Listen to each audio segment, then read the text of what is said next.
right, man. Welcome to Crow 777 Radio Podcast. This is the introduction for episode 103. Jason Lindgren is with me, and we are going to cover the Saturnization of the modern era.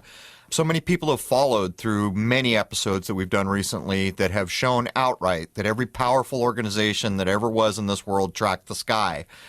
Many people have contacted me, wrote emails, and asked why. Why are they tracking the sky? And as the episodes went further, we started to endeavor to show this. But what we're going to do today is reflect the power players' tracking of the sky to things like the censorship and the dark cloud that everyone sees on the horizon, as it seems like we're heading towards almost a sort of police state, something from Brave New World or a 1984-esque reality that so many people sense. People could think of this almost like a farmer does.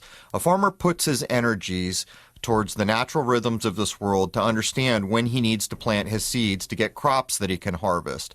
In this way, the farmer is aligning himself with the natural energies that will allow him to plant at the appropriate time, grow his food all the way until it's time to harvest, and then harvest at the end of all that. In the same way, there are power players that have aligned their energies with the negative aspects of the sky clock, which are almost completely outlined in every text you will ever pick up as the idea of Saturn. I've said many times that I don't accept the descriptions that NASA has given us of the planets, and I have put forward that, in my view, it's a bit like looking through a kaleidoscope, and what we see when we look at the so-called planets through a telescope is an illusory view, and this is predicated on our existence in a 3D material reality. At any rate, I don't think it's really too arguable, and I imagine most people that make it through the first hour and into the second hour, where we delve into even things like the religions, how the organized religions were divided down and then paired off with elements and aspects and energies of the sky clock, that at the end of this, you'll have no doubt in your mind that there are absolutely power players who amount to a fraction of 1% of humanity in this world that have aligned with the dark energies, the natural energies of a so-called planet named Saturn. And it's reflected everywhere. And the black robes you wore at graduation, to the squared off mortar hat you wore that day, to the black robes on a judge, all the way to the Vatican, or even the founding saint, St. Peter, the rock which the Vatican was built on. All these things we will cover. Let's jump in with Jason Lindgren and delve into the Saturnization of our world. Cheers.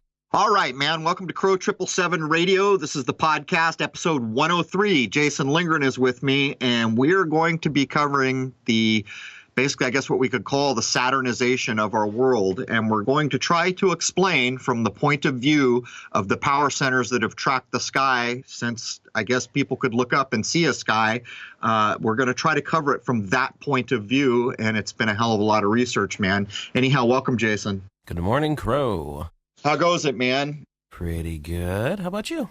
I can't complain. We're actually seeing sun here, and it seems like we might get up into the 50s and 60s. So maybe there is no spring, and we just go straight from winter to warm. But anyhow, what do we have to cover in the intro here? Well, I believe one of your interviews went live finally, and it was a good one, right?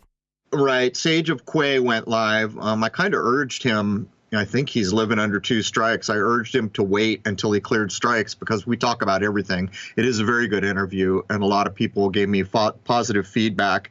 Not too many interviews I do where the people I'm talking to are in the similar age group as I am. I think Mike over at Sage of Quay I think we're both probably the same age, if not within a year or two, I would imagine. But anyhow, it's a very good interview, and it is live at Sage of Quay. And I think he also has a backup channel he's trying to get people to subscribe to. As I told you, he's living under two strikes because the black-eyed beast called censorship is up everybody's you-know-what. That is absolutely true. And the only thing I've really got to report this week is that I invested in a brand new iMac Pro to keep this film thing going, and so far so good. So I guess we can get back to transferring endless gigabytes of footage back and forth and get that on the road. We'll have to set a date before long to do some of the principal filming on my end. But anyhow, anything else to cover in the intro here? Nope, let's get to the Ring of Truth. All right, the Ring of Truth, exactly. What we're going to do here is we're going to point out from the point of view of the power playing sky trackers what seems to be going on, and it's not just a guess here. There's been endless research done around this. Part of the problem is when you start to talk about anything that could fall under the header of astrology, you're going to start to get a lot of strong opinions out there. The reason for that is because the idea of the sky clock was defamed, astrology was defamed, and knowing things for certain became probably the principal arena of initiated people who basically went underground for the most part to avoid the all-staring eye that is bringing censorship and other things to bear now, which is basically the power player centers who want to divide this world. Some of the things we're going to cover here start to, anyone who wants to consider what we're laying down, you will see the divisive nature of how every aspect of not just modern life, going back a long time, how hard to know how long, has been put in place to divide. It is the forces of Saturnization, the restrictive, censoring, limiting rings of Saturn idea that is being brought to bear here, and it's being brought to bear by precious few people. And I'm talking a fraction of a single % of the world's population, probably. But anyhow, Jason, I'll kick it over to you. Let's jump into this thing. In many past episodes, we have proven that the elite, the power players in this world, have always tracked the sky. We have shown how so many of the big stories on any given day follow the calendar, which is encoding and hiding the true clock, which is, of course, the sky clock. We will now show some of the meaning from the point of view of those who rule our world, focusing mostly on Jupiter and Saturn. The reason for this is due to the age we are leaving, which was ruled by Jupiter, as we enter the new age, now ruled by Saturn, a thing that has been known and planned for many centuries by powerful religious centers, governments, and major corporations, all of which share the common trait of holding power. And I think this all ties in with the ancient mystery schools. And there's no doubt. As you get into this and years go by and you know more and more, it's astounding the long game that's been played here. Even in a supposed, well, let me start by defining ages. So many people think that the zodiac is nonsense. And I've said over and over and over, it's how we place the sun. And by placing the sun, that allows us to attract or track enormous amounts of time. I mean, I'm talking all the way back to the beginning, whenever that may have been. There are probably people in this world who still hold the keys to the kingdom and can understand what the sky clock is telling us. In the modern age, people will say things like the age of Pisces. Most people's eyes gloss over, they light a joint and think this is ridiculous. It's not ridiculous. It's just the modern way of saying where the sun is, which tells us what a particular period of time is. In the case of modern Western world, we will say things like the age of Pisces, which it is assumed we just left, although there is much argument over when exactly did we leave Pisces and go into Aquarius. Now, as we talk about planets, we're not talking about gods. And anyone who's followed me, I don't even accept the description of planets. To me, it's a bit like a kaleidoscope. Our 3D material reality requires that we see this elusive thing that we call planets, kind of looking through a kaleidoscope. There are real pieces of colored glass in a kaleidoscope. They're not make-believe. They're not fake. They're there. But the image they're giving us is illusory. That's how I view the planets. The influences of our time are attributed to planets in the current situation we find our places. So basically, when you say things like Jupiter or Saturn, you are talking about energies and influences from nature that have come to bear in any particular time. And I know that's been a big mouthful, but we kind of need to set the stage here for people who've never heard of any of this. To cut to the chase here and get it back over to Jason, when we were in the age of Pisces, this would be said to cover the period of the onset of Christianity up to the modern era. When we went into the age of Aquarius is hotly debated. I accept that it's 1881. I'll explain that when we get there. The age of Pisces was said to be ruled over by Jupiter or positive influences, where the age of Aquarius that we're entering is said to be ruled over by the rulers of this world, the sky clock trackers, by Saturn. And there ain't nothing good about Saturn in the modern age. So there's all that, Jason. And let's have a precursor here by mentioning that most of the religions of many past years were not, in fact, monotheistic. They were henotheistic. A monotheistic religion is a belief in one God and one God alone. Henotheistic beliefs are an adherence to one particular God, but you know that there are others.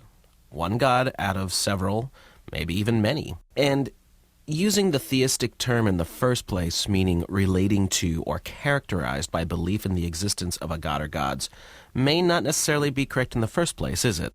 No, because in the modern age, these words are so loaded. It's like when we start talking about Jupiter, people go, oh man, hocus pocus dominocus. We start saying God, there's a very definite point of view from the listener when they hear the word God, and this relates probably mostly to whatever religious tradition they've been brought up in. And I think we're talking about something very different here when we go back in time. When you're talking about henotheistic, I think even those people had the idea of an overarching creation that was imbued in everything, but it's a bit like the chakra system. If you think of the people who claimed a human being could make it to enlightenment, and they used the mapping of what's called the chakra system, well, there's 7 of those, right? And then there's like a crown chakra, which sometimes is counted, sometimes is not. We're going to correspond these out to the major religions, but this is the idea here.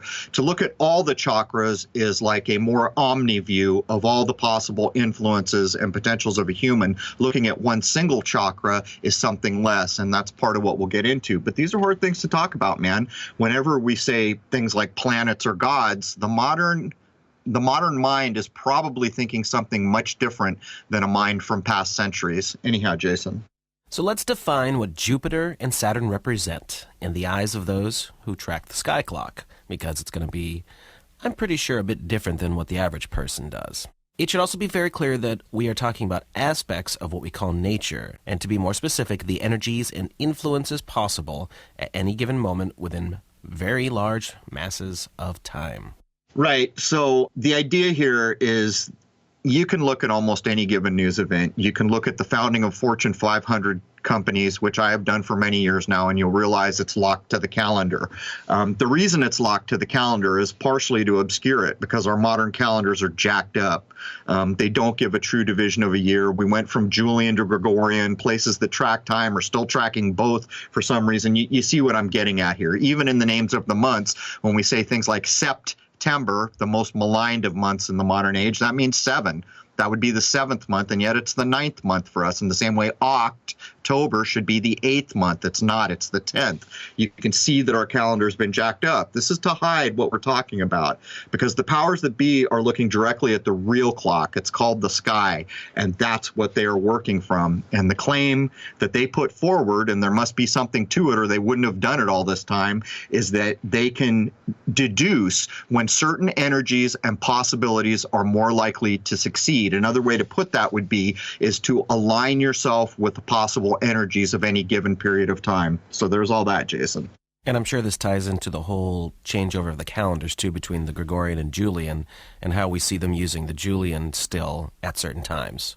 Of course, and in my view, that's mostly just to screw us up. Like, there, in no world is January the first of any given year.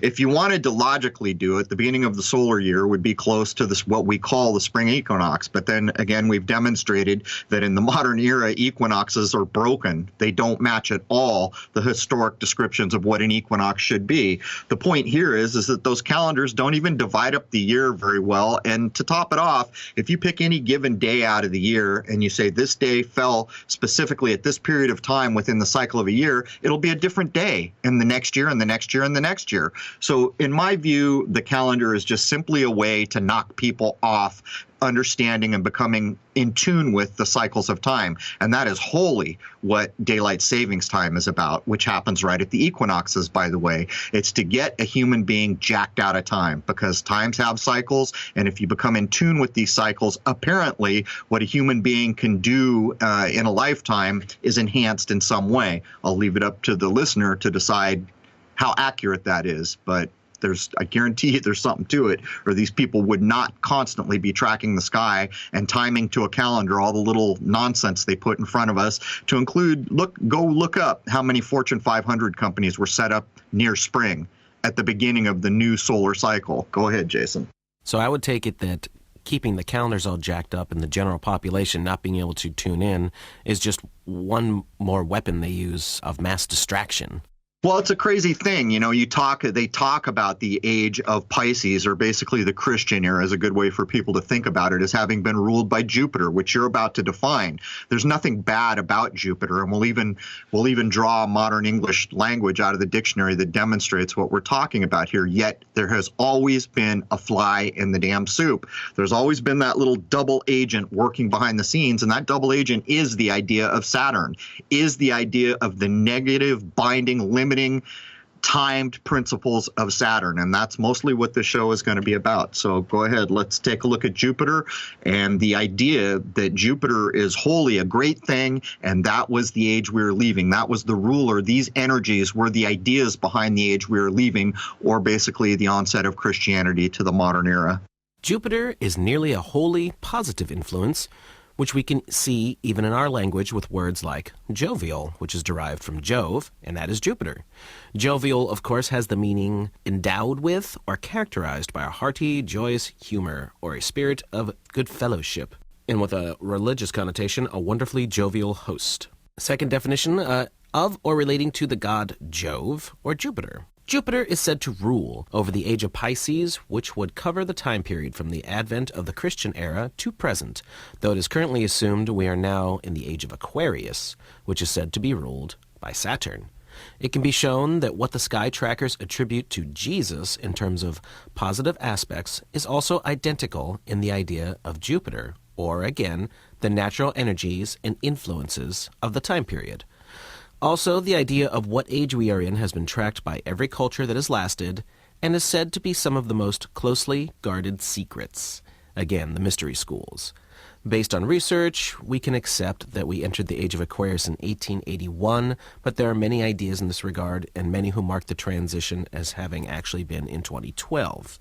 So I've got at this idea forever and ever and ever, and I accept that we probably went into what they call the age of Aquarius, which is ruled by Saturn in 1881. The reason I finally chose to accept it is because this idea also matches the Hindus, who are supposed to have held on to some of the oldest time tracking secrets in existence. And in their tracking of eras, massive cycles of time, every single number they will ever throw out at you breaks to the completion number of 9. If we take 1881 apart, 8 and 1 is 9, 8 and 1 is 9. If you add the 9s together, you get 18, and 8 and 1 is 9. So no matter how you go at the date of 1881, it fits that older idea of tracking time. And believe me, there has been so much put into this. But to get back to Jupiter, we're going to get into the symbols for these things in a minute, but over and over on these episodes, I've showed or mentioned how 4 or 44 is often being used to encode death.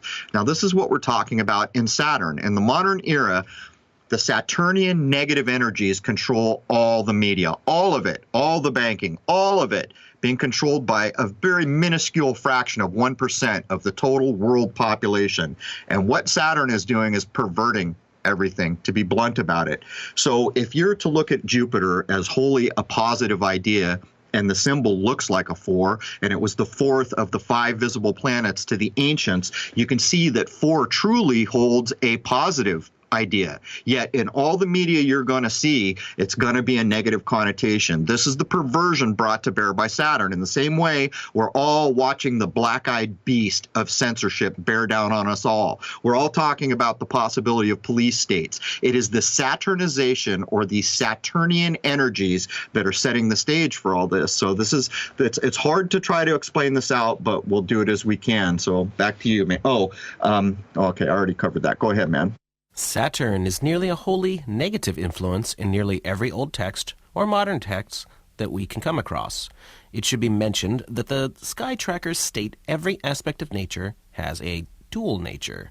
This idea is seen in a supposed golden age, when Saturn ruled and was even called the sun at times. The idea here is that a higher-minded and more perfected society would receive nothing but joyous, almost euphoric influence from Saturn at these times, but then becomes the dark taskmaster in times like we see in the present. Currently, Saturn is viewed as restrictive, censoring, controlling selfish structure, control, discipline, rules, and, of course, time, derived from the myth of Kronos. Perfect conditions for the implementation of a police state, I would say, right? Right. So there's almost no aspect of our modern society which you can't attribute to what we just defined. Look at the banking system. Look how everyone is put into debt to go to higher education these days. These are Saturnian things. Look how everybody lives in a cube. The black cube is one of the main symbols of Saturn, and we all live in cubes and houses. I've covered in recent episodes how the angles of a square or a cube or a rectangle are 90 degrees. These are the angles of sorrow. In the present age, there is no good thing about Saturn. For the most part. And the idea that there was a golden age where Saturn ruled, even sometimes, you'll read that it was the sun, which I think is just an idea, a figure of speech. The idea behind that is that supposedly there was a time when we had less material bodies. We weren't so 3D. We were much more spiritual. That's the idea being put forward. And if there even is possibly such a time, which is hard for me to imagine, where somehow we had more ethereal bodies, the idea of Saturn at that point would be totally euphoric and the polar opposite of what we find now. And again, man, this is from the point of the view of the people who are now tracking the sky. And we'll get into how almost every logo for major corporations encodes Saturn and other things as we get in here. Go ahead, man. To further demonstrate the near opposite characteristics of Jupiter and Saturn, let's take a look at the astrological symbols that have been used for many centuries to represent them. One of the current ways to examine all so-called planetary symbols is as follows, and this way seems to fit Western cultural minds. All these symbols can be roughly broken down to 3 ideas, represented by the circle, which stands for soul, the crescent, which stands for spirit, and the cross, which stands for physical concerns. So the symbol for Jupiter looks kind of like a 4. This symbol can be thought of as abundance, expansion, positive, and resembles the number 4, which relates to its ancient placement as one of the 5 visible planets. Using the previously described circle, crescent, cross idea, we see 2 in this symbol, showing us spiritual concerns are over physical. Jupiter could be said to be concerned with the now, or moment at hand, the only thing that really exists. Concerns the exact opposite of Saturn. Basically, the crescent is on top of the cross. Now, let's get to the Saturn symbol, which looks kind of like an H. This symbol shows us physical concerns are above spiritual concerns, or basically the cross over the crescent. Saturn could be said to be connected with the past, a time with no actual existence. This will become clear when we show which religions are aligned to which energies or supposed planets. So, I think probably as I'm sitting here doing this show and I'm imagining in my mind how most listeners that may not have any foundation or, background in any of the things we're covering, their eyes may be glazing over. But you see, the thing here is that this is truly the symbolism and the ideas that are being used by the people that are pulling the strings in this world. And we've demonstrated it over and over and over, from the 12 branches of the Federal Reserve, hint, hint, hint, 12 signs of the zodiac to track the sun through, to everything else we've done in maybe the past 10 to 15 episodes has been leading up to what we're talking about. There is a there. Part of the problem here is when you get into anything that might fall under the heading of astrology, there are going to be a lot of people out there with a lot of different points of view.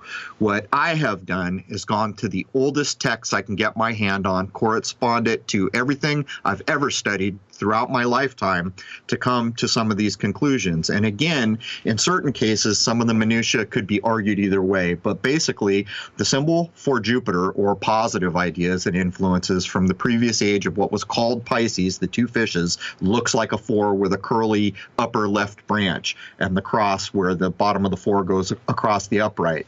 The symbol from Saturn is the exact opposite. The cross is on the top. It looks like a lowercase h, and that tail of the lowercase h having the curl.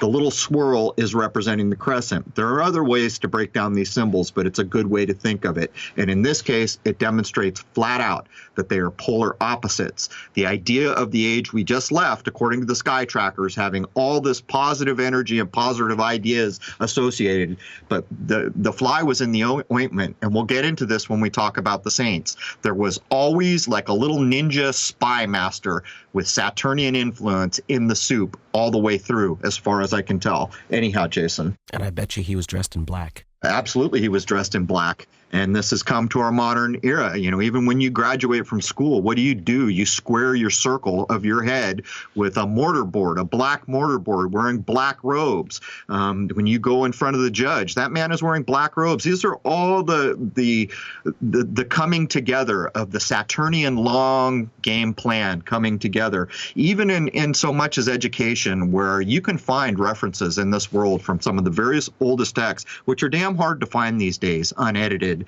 where things like a person going to school and getting a single degree is ridiculous because there are 360 degrees. And when you begin to look at the ideas of masonry and how they get up to 33 degrees and all these things, you begin to realize there's something to all this. But let's keep pushing, man. We have reached a time and eras, as marked by the sky clock, where the Saturnizing of our world is at hand. I think that's pretty obvious at this point. Indeed. We have shown how all power players in this world track the sky clock, and we will now endeavor to show some of the meaning based on comparisons with very old texts and modern observations. This evaluation is meant to demonstrate the point of view of those who track the sky clock and hold power in this world. In short, the sky trackers assert we are leaving the age of Pisces, ruled by Jupiter, beginning at the onset of the Christian era, and into the age of Aquarius, which is ruled by Saturn and all its current negative energies and hardships. So there's another part of this which I kind of commiserated over whether I should include it. The idea that Uranus also is going to co-rule here is at hand. There are many people in astrology today that will use Uranus all day long to try to show things. There are older texts that I've found that says the Uranus portion of things doesn't have much bearing on the present age. I'll leave that up to the people who do astrology for a living to argue about that. But let's suffice it to say there is no portion of modern society that we can look at and take apart and show flat out the ideas connected to Saturn are running the show. And in the second hour, when we align each of the major religions that have been in the present era and, maybe back a little bit from the present era, are all aligned with one of these so-called energies. And people could think of this maybe in this way. Say you have a person who's wholly concerned with feeding poor people. That person is aligning themselves with a certain kind of energy. They're going to spend all their time going out to homeless shelters, trying to get clothes donated, trying to do all these things for people who do not have. I think most people in this world would observe that and think that is a heck of a good thing. Maybe Jovian, maybe jovial, positive attributes to that. Then there may be another person who wakes up in the morning and says, all my energy today is going to be to crush everyone in my way so that I can have more money than everyone else in the world. So what we're talking about is these kinds of ideas. It's actually organizations, powerful organizations, aligning their energies in this way, but they're using the sky clock to do it.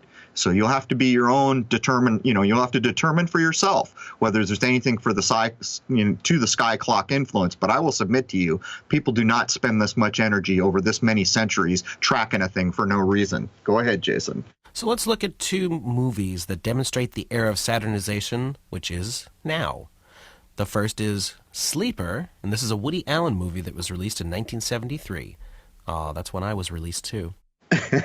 That looks into the future that nearly matches the ideas of the book Brave New World, where a police state is in place. Complete with drugs and sex as methods of control in a dumbed-down society, this film pre-echoes where we are headed if Saturnization is allowed to take control. Well, that sounds like YouTube to me. Yeah, that's where we're going, man. But to go back to 1973 and see them matching so closely, I see a lot of people, there's a movie, I haven't actually seen it. I think it's called Idiocracy, and everyone's pointing out that it's a similar thing. But in the case of Woody Allen, you're looking at a representative Judaism. You're looking at a representing individual of the Saturn idea. And in my view, the movie Sleeper's making fun of us all. Everyone is dumbed down in this movie, drugs and this like sexual orb or the orgasmatron, like in the Brave New World, sex and drugs and the dumbing down of everyone used to control while there's a police state. But there are plenty of movies. We could go through an endless list, but we'll do one more here, Jason. I think it's actually one of your favorite movies. It is a movie I'm very fond of, and that is Time After Time from 1979. This also demonstrates a higher-minded society from past eras, making fun of where we are now. Clearly showing the lowered minds of modern America, this is yet another of many examples that we could show that demonstrate de-evolution, or the Saturnizing of our world, headed for a kind of police state with technology as the enforcer, which has also influenced the minds of those now ruled. And for anyone who hasn't seen it, it's a takeoff of the H.G. Wells Time Machine story, but going from the late 1800s into what was the modern time of 1979, and there's even a big old poke at us with McDonald's. Right. And I mean, at one point, one of the people who came from the past, the 1800s, I assume, asked someone in the present, in the 70s, where's all your books? And she says to him, oh, we don't really use books anymore. We like to go to the movies. And these ideas come to bear over and over and over again in this movie, where the guy who came from the 1800s is way more educated, has way more ability, is a much higher-minded individual, even coming from a time when even the layout of the furniture in his house was built to a higher level, higher craftsmanship, higher minds having done it all. And he thought when he went into the future, he would get to this utopia. But what he found was the exact opposite. What he found is the Saturnization of our world. And it is now. And it is going on all around us. And there is no portion, I will say again, of our current situation where we can't pull it apart and understand the underlying Saturn ideas coming to bear. So to be clear about all this, we are covering a very basic way to think about what the power-playing sky trackers are up to, and there is so much more to it that it is not possible to talk about without a lot more time and foundational understanding of these ideas and concepts. Yeah, it takes literally years, and part of the problem here is you've got to go to old texts and old sources, the oldest you can get your hands on, and try to correspond them up with modern ideas. You've got to vet them. You've got to challenge them. You've got to compare them across cultures, which I've taken a lot of time to do, particularly with the idea of the Western age of Aquarius or age of Pisces, bouncing that off to supposedly some of the oldest culture going, the Hindus who have been tracking it, and actually treat it, we are told, as if it is the biggest secret in the world to truly understand exactly where you are in a given age. Hard to know if these things are true, but there's something to it. In my mind, there is certainly something to it. Now, in past episodes, we have shown that the 12, always note the 12, prominent Vatican saints correspond with a month of the Gregorian calendar. This basically demonstrates the tracking of the sun through the acceptable year of the Lord. And while there are variations with a couple of the saints' calendrical positions, the oldest texts all agree. As we have mentioned in past episodes, St. Peter is January, where the new first of the year is now reckoned, and his brother, St. Andrew, holding the Saltire cross, is the old first of the year. We have shown that the Saltire cross is two compasses back-to-back, called a goniometer, used to measure the angle of the sun crossing the equator at the spring equinox. Knowing that St. Peter is the rock the church was built on, and representing the sun in January, or Aquarius, we can also know that this time is ruled by the planet Saturn. While the whole of Christianity, as set forth by the Vatican, aligns with Jupiter and the supposed positive aspects of that energy, the Vatican founder Peter can be shown from the sky tracker's point of view to be ruled by Saturn. In biblical scripture, this is equivalent to the idea of Satan. The name Peter, or Petros, means stone or rock, hence the rock the church will be built on, and yet Saturn rules over all stones. There is a fly in this soup, which will become clear as we show how each major religion is aligned with a single aspect of natural energies we currently call planets, according to the sky trackers in power. So in my view, what Saturn represents is the exact polar opposite of where most human spirits I have ever met in my life want to go. They want to do better. They want to spiritually expand. They want to have a better world. They want a better world for their kids. Saturn is opposed to all of this. And here in this bullet point, we show you flat out that the idea of St. Peter at the founding of the Vatican, which was supposed to be the Christian epic ruled by positive things embodied in the idea of Jupiter, was a Saturn-controlled principle. And so there's been a fly in the ointment. These little ninjas have snuck in all over the place. And I'll say again, man, it's like a tiny fraction of 1% that have brought these negative Saturnian energies into our world, and they're about to capitalize on it hard. You think the last era may have been screwed up by the fly in the ointment we're just starting to outline here. Wait till we get into a supposed era where these people feel like Saturn, or these negative energies, is the ruling influence. And they're all aligning themselves. You can already see it. You can already see it in every aspect of banking and school and how much debt you got to have to get a house. And the fact that your damn house itself is built as a cube or the angles of sorrow. There is no portion. And this is where it starts. We're showing you that the rock the church was built on at the Vatican was actually a Saturnizing influence or a Saturn idea. Go ahead, Jason. So what we are talking about here is that the power players of this world have known about and planned for the available natural energies and possibilities or influences of any given time frame and never stopped tracking the skies, and likely had ancient records to work from as well. The issue is that it seems a small group of power players aligned with Saturn energies many centuries, maybe millennia ago, who really knows, have always influenced the ages as they passed, likely starting in the time of ancient Rome, again, whenever that actually was. Consider the idea of ancient Rome a warlike with mostly martial concerns. This reflects the age of Aries, ruled by the warlike energies of Mars. This age of Aries can also still be seen in the Jewish ram's horn used in that religious tradition, looking backwards to the past. Yeah, so here it is. Even, we always question, when did ancient Rome, was there a place called ancient Rome in the way we've been handed? When was that time, if it was? But you see, what we do know, certainly, is that we were told this period was warlike and that it was in the age of Aries, if we track back the idea of using zodiacal signs, which is different than how Eastern adepts would track the time back. So for us, we're in the age of Aries. Aries is ruled by Mars. Mars is warlike, and everything about Rome was warlike. As a matter of fact, in the modern era, it is said that Aries rules over Great Britain. Is there ever a time when Britain wasn't involved in some war or controlling so much of our, what we know to be in the modern Western world? So whether or not anyone wants to accept the actual histories as valid in reality, the way they've been handed to us reflect the very ideas of the power players tracking the sky clock. In other words, whether or not Rome existed at the time or in the way we think it did, the history we've been handed reflects exactly what the sky clock is said to mean, according to them. Go ahead, Jason. The following seems very likely from your point of view, Crow, based on decades of research, but it is very hard to prove outright, due to falsified and hidden nature of true history.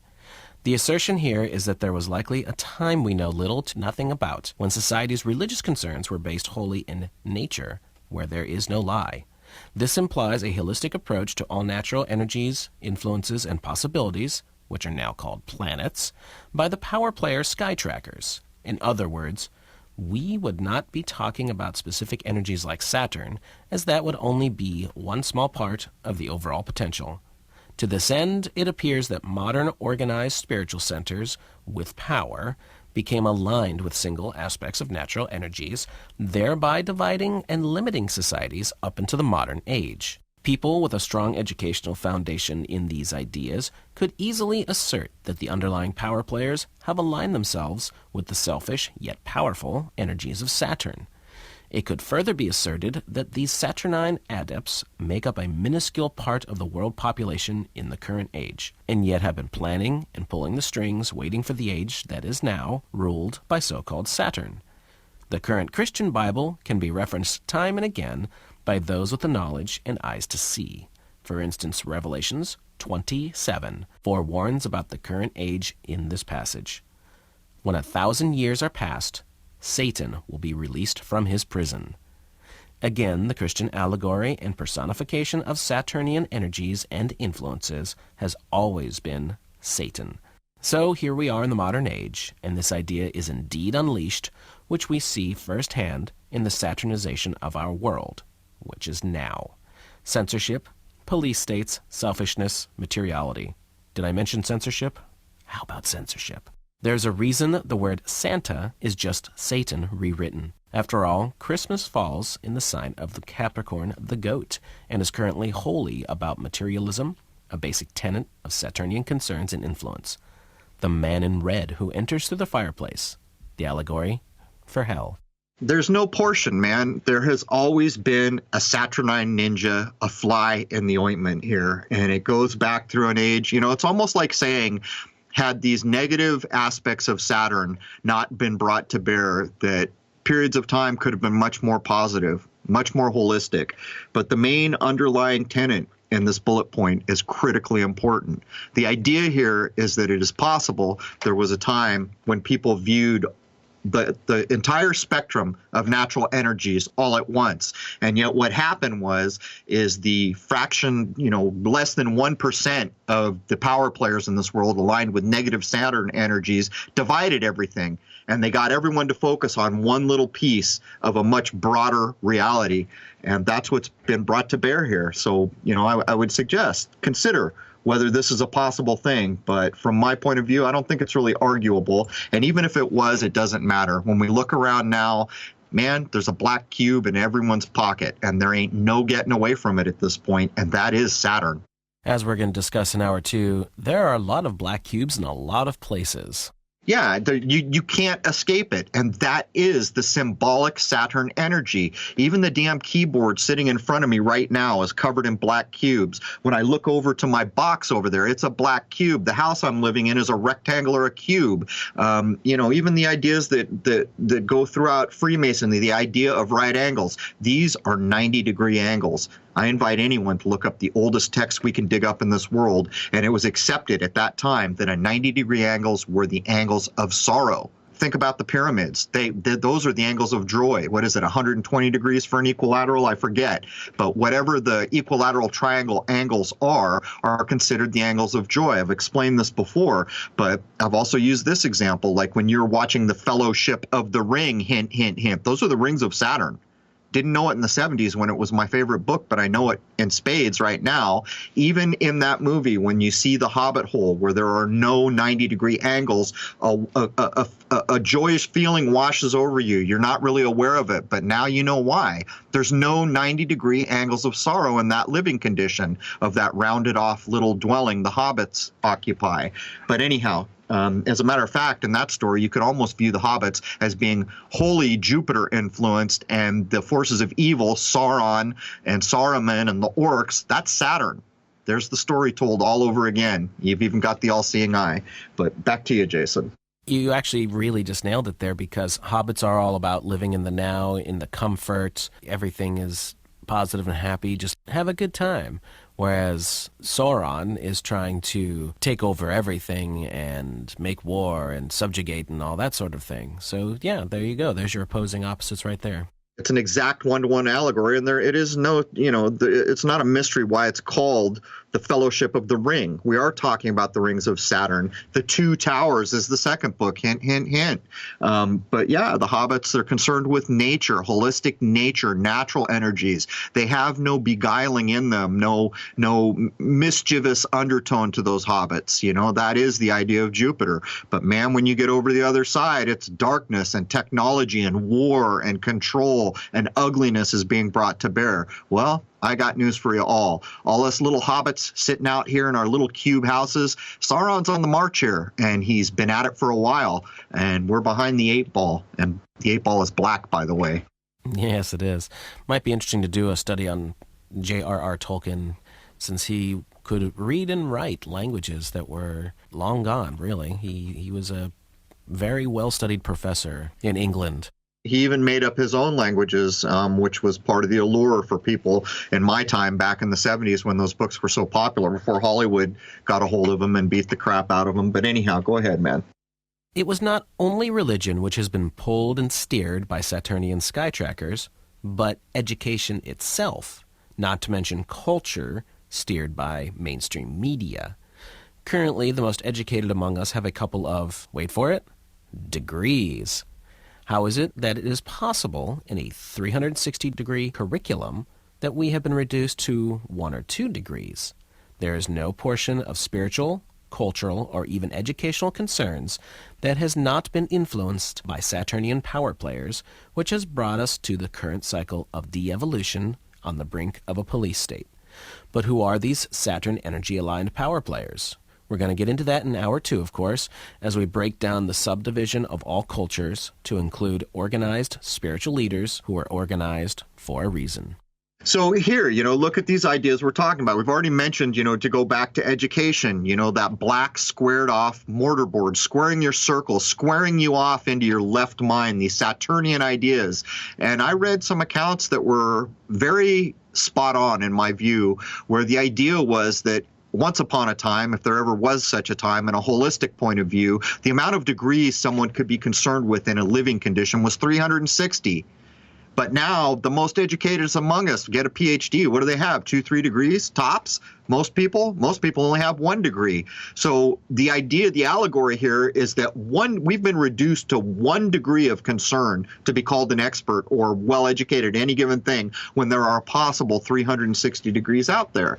This is the absolute idea being put forth in the movie Time After Time, where in the 1800s we had like these almost Renaissance men. They could do so many things because they'd been taught multiple languages, multiple disciplines, many more degrees of understanding than a single degree, which is one of the things that's being laid down here. But in the current cycle, man, I'll say it again, there is no portion of our society where you cannot deduce the Saturnian influence brought to us by the power-playing sky trackers that make up a tiny, minuscule fraction of 1% of our world. If you look back in time, whenever this may have really happened, because it doesn't matter if the history was skewed, because they still did these things. We could look back to ancient Rome as being probably a very good time of when this started getting consolidated, which became the Roman Catholic Church and the Vatican. So all of these things that they had control of just kept going through the centuries. They didn't have to do it militaristically anymore because now they could do it through the spiritual ideas, and they controlled the cultures of Western civilization through the Vatican. So now you can see how they would have done this. Right. So that, that's even mixed up in the historical tale, we're told. Rome bit off more than it could chew. It had all these military concerns, these martial concerns all over the world, and it got out of hand to a point where they couldn't control it at the tip of a sword anymore. Well, this is what we see in reality. We can put together logically that at some point probably martial force was brought to bear to bring people under control. But at some point it was understood that can get out of control. It's even encoded in the story of the fall of Rome, which, by the way, bleeds into Britain in many ways. So what happened then? They went for the long game. Well, we're not going to risk letting things get out of control by putting bayonets and steel-toe boots in people's faces. We're going to play the long game, and that long game is about the mind. And by the way, one of the things ruled over by Saturn, or one of its attributes, is secrecy. And there's your little black ninja with bad intent in every bowl of soup you're ever going to drink. The time is now, man. It's happening right now. And we could also see how exactly the Jesuits were allowed to be in the organization, because they could, without doing it directly in the Vatican's name, infiltrate places and do what needed to be done to steer things the way it needed to go. It's almost a perfect one-to-one allegory for what I just said, Jason. So maybe in the time of Rome, if there was such a time, you had legions, and here's all these armed soldiers. Well, what were they replaced with? The Jesuits.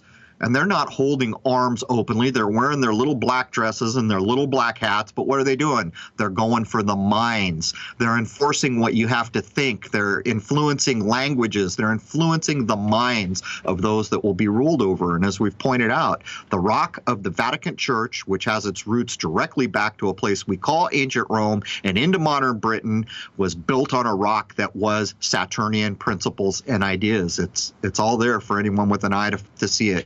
And I don't know exactly how accurate this is, but I have often heard Jordan Maxwell say that if you want to know who's really at the heart of this, look at the Vatican. And I think he might be pretty spot on there. Of course, we know in our history, whether it matches legitimately one-to-one with what actually happened. We have tales of those who took over the entire world. Some of the oldest tales are from a place called Rome that took over so much of the natural world. There's other places like Attila the Hun, which I would argue whether he even existed in any way, like we're told, that took over the world. But one thing we know for certain is there is a place called the Vatican, which does have its roots in a place called ancient Rome, even kept the same name. And there was a portion of time when even canonical bulls were being released by the Pope at the Vatican that stated things like, guess what? We own it all. And even the things we haven't discovered yet, we own those things too. It's even covered in books like Shogun by James Clavell, where the pilot in that allegory is trying to tell the shogun of Japan, there's this guy named the Pope, and guess what? He owns you. And the shogun's going, how can that be? I've never heard of him. And the guy tells him, because the Pope said not only did he own everything, but he owns everything that's not discovered yet. That bull that they're referencing there is still in force to this day. So I don't really think there's much arguing what the intent behind it all is. Anyhow, back to you. I wonder when the last time they made that point in public was. You know, with such controlled media, it's almost like, it's up to people like you and I now, and it almost doesn't matter, does it, Jason? We'll get out, we'll bust our butts doing the research every week to try to do the best we can to show the damn black cloud on the horizon that's coming for us all. And how many people are going to hear it? A few thousand on the best week. That's what we're up against here. And why? I'll tell you why. Because the major information centers are controlled by Saturnian individuals representing that idea. And believe me, in the second hour, we're going to show you exactly what religion it got aligned to. But that doesn't seem like a first hour thing we can get away with anymore. And they've always been that way. I mean, think about how long they kept people from just reading and writing. And then when they do the masses, they'd keep things hidden again because they do it in Latin, a language the people weren't speaking. Right. So not only did they invent this language, which precious few people could speak, and by the way, most of the people in the Jesuit or Benedictine orders, which I've done research on, some of those guys are claimed to have spoke 14 languages. Talk about more than 1 degree of education in school, 14 languages. Does anyone listening know anyone out there that speaks 14? In my lifetime, I knew one lady when I was in my 20s at a place I worked, which spoke something like 8 languages, and it blew my mind at the time. But anyhow, there it is. And I don't think you can brush off any of this, Jason.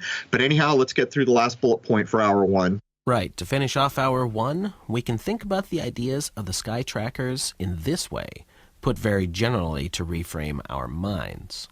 If a prism is used to divide sunlight, we get the 7-colored rainbow spectrum. Each of the colors is currently corresponded to a so-called planet in the modern age, and natural energies and influences assigned to each, which is said to have been developed from thousands of years of direct observation, the Chaldeans often being cited as the pinnacle of sky-tracking arts. In alchemy, there are metals and colors associated with each of these so-called planets, and it has always been that each color from this spectrum relates in the same way. These ideas are reflected in the zodiacal signs and were also used as a basis for holistic medicine in times past. Not only that, Jason, we can take it across cultures, the idea of the chakra. So many people who are into meditation and health food will be very aware of the chakras and accept the valuable idea of this holistic view of the human body. Not just one aspect, not that single degree, but 360s, all of the chakras, with the idea that you can become a higher human being, that there is something innately special about a human being. That's what this whole damn show is about. Why would it matter if all these Saturnian people came in to censor us and put in police states? What are they doing? Well, if you wanted to correspond it to those Eastern ideas, they're trying to ensure that none of us ever understand we have a pituitary gland, that we can become a higher human being, that we can reach for this thing that has been called heaven or enlightenment or whatever you want to label it. That is what this is about. The wholesale diminishing and controlling of a world population put in place through the damn long game, hundreds of years probably, if not thousands, if there is such a time, by precious few wearing the black, under the black cube idea of Saturn. And here we are in the age where they feel like these energies rule. And I invite anyone, look around. What do you see? You see censorship. You see debt. You see higher education out of reach for almost everybody. You see control, secrecy, and the division through news and media. This is Saturn. This is what Saturn is. You can see it everywhere. You just have to look. That's going to wrap it up for hour 1. For hour 2, we're going to get into, obviously, things that we're a little leery to put in hour 1 because of the mass censorship going on, and we'd like to keep our YouTube channels for the moment since they're useful.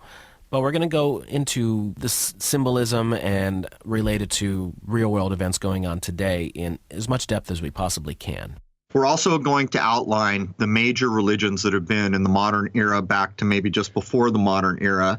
And we're going to show, we're even going to incorporate the ideas of chakras into these things to demonstrate to people this was not just the Western world tracking the sky and thinking in this way. It goes to every culture that's ever been. And they've had their unique ways of how they identified it, where someone might call Jupiter a thing. Another one might say it's the orange chakra. You'll see. Everyone has done this, and some people seem to have had the best wishes of humanity at heart, while in fact, every time we come back to the Saturnizing, it's never a good thing, not in the modern era anyhow. Anyhow, that brings hour one to a close, and so at the posting of this episode, there will be 103 free hours of content on Crow777radio.com. You do not need a login. You can just go there and listen to whatever you want. If you want to become a member for basically the price of a cup of coffee, you're in fact covering free speech. After all, so many of the things in the second hour we can no longer post on YouTube free and clear with the black beasted eyes of Saturn gazing on us, waiting to censor and give us strikes. So truly, you are supporting free speech. Anyhow, I hope to see you all over at Crow777radio.com for the second hour. There it is, man. Cheers.